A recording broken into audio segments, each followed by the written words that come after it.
Hi, it's Gardner here.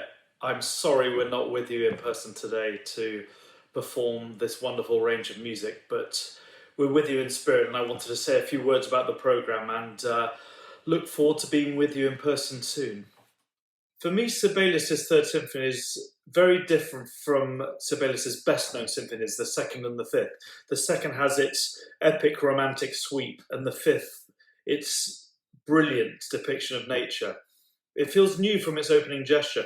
If the second symphony feels like a spring breeze at the opening, from the first bubbling notes and the low strings in the third symphony, it seems we're on a journey, an epic journey of an individual, someone who's lived a little bit, craggy but full of optimism, and lit with sunlight with the bassoons and horns.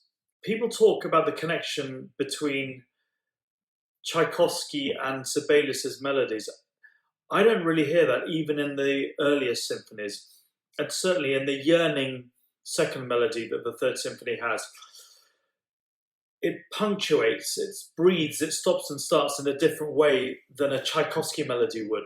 If you look at a score, you're struck by the amount of marking Sibelius puts in, swells up and down, accents and sudden drops of dynamics to piano at a point where you would expect the melody to continue to surge. It feels like it's somehow uneasy in itself.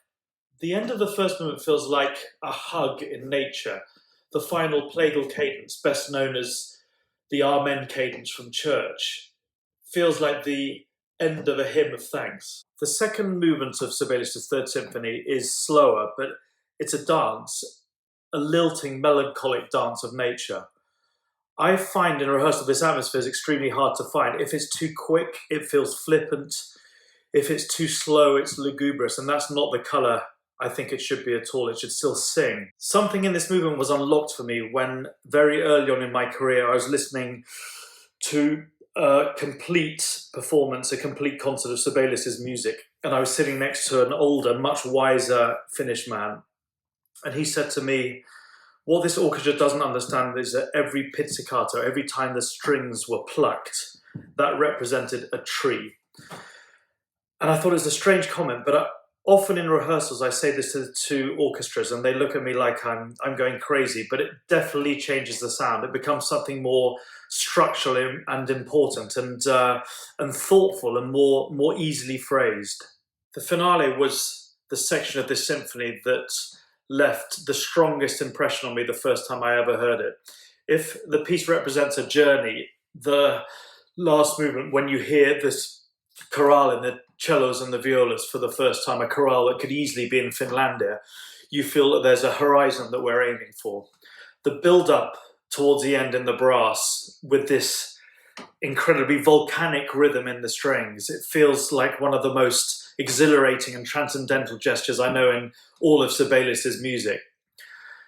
The ending then is strange. It's these three chords, the three notes of a C major chord, G, E, and C, descending, feel somehow abrupt. And I often wonder why Sibelius made this gesture.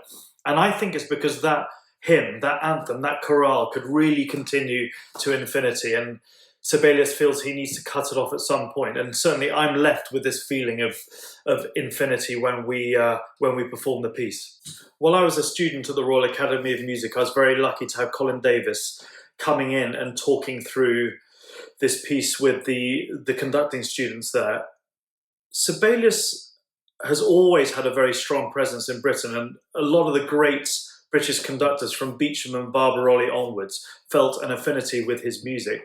And it's true with audiences too. There's something about the singularity of that musical tradition in Finland that we can identify with a similar singular musical output, one that's not really connected to the great musical canons of France, Germany, or Italy.